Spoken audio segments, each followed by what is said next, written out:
नमस्कार, स्वागत है आपका न्यूज़ 18 के डिजिटल प्लेटफॉर्म पर। और आज बात उपराष्ट्रपति चुनाव और उससे जुड़ी सियासी गणित की। उपराष्ट्रपति चुनाव के लिए सत्तापक्ष और विपक्ष ने उम्मीदवारों का ऐलान कर दिया है। जहां सत्तापक्ष ने तमिल भाषी सीपी राधाकृष्णन को उम्मीदवार बनाकर डीएमके को लुभाने और विपक्षी खेमे में सेंधमारी की कोशिश की है, वहीं विपक्षी गठबंधन तेलुगु दांव पर टीडीपी और केसीआर को तोड़ना चाहती है। विपक्ष ने सुप्रीम कोर्ट के पूर्व जज बी सुदर्शन रेड्डी को अपना उम्मीदवार बनाया है। जहां पहले एनडीए ने तमिल दांव से विपक्ष में फूट डालने की कोशिश की, वहीं अब विपक्ष अपने उम्मीदवार के ऐलान के साथ एनडीए के साथियों को रिझाने की कोशिश में है। क्या दोनों पक्ष अपने इस दांव में कामयाब होंगे, ये सवाल है। आपको बताते हैं क्या बोली बीजेपी की सहयोगी पार्टी। एन चंद्रबाबू नायडू की पार्टी टीडीपी बीजेपी की प्रमुख सहयोगी है। नायडू के बेटे नारा लोकेश ने सोशल मीडिया पोस्ट से स्पष्ट कर दिया है कि एनडीए के सहयोगी टूटने वाले नहीं हैं। टीडीपी में जनरल सेक्रेटरी और आंध्र प्रदेश के मंत्री नारा लोकेश ने एक्स पर लिखा, कोई अस्पष्टता नहीं, केवल गर्मजोशी, सम्मान और संकल्प। एनडीए एकजुट खड़ा है। लोकेश ने हाल ही में एनडीए के चयनित सीपी राधाकृष्णन से मुलाकात की और उन्हें बधाई दी।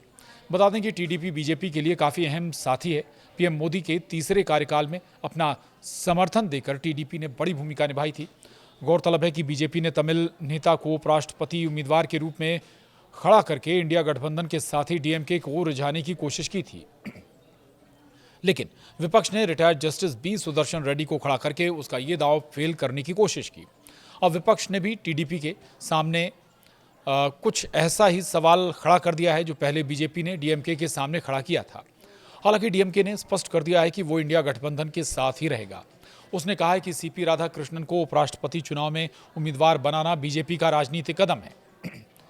डीएमके ने कहा कि इसे राजनीति के ही नजरिए से देखा जाना चाहिए, न कि भाषा के नजरिए से। वहीं अब टीडीपी ने भी कुछ ऐसा ही जवाब देकर स्पष्ट कर दिया है कि वो एनडीए के साथ मजबूती से खड़ा है। गौरतलब है कि बीजेपी ने तमिल नेता को उपराष्ट्रपति उम्मीदवार के रूप में खड़ा करके इंडिया गठबंधन के साथी डीएमके को रिझाने की कोशिश की थी, लेकिन विपक्ष ने retired justice B Sudarshan Reddy को खड़ा करके उसका ये दांव फेल कर दिया।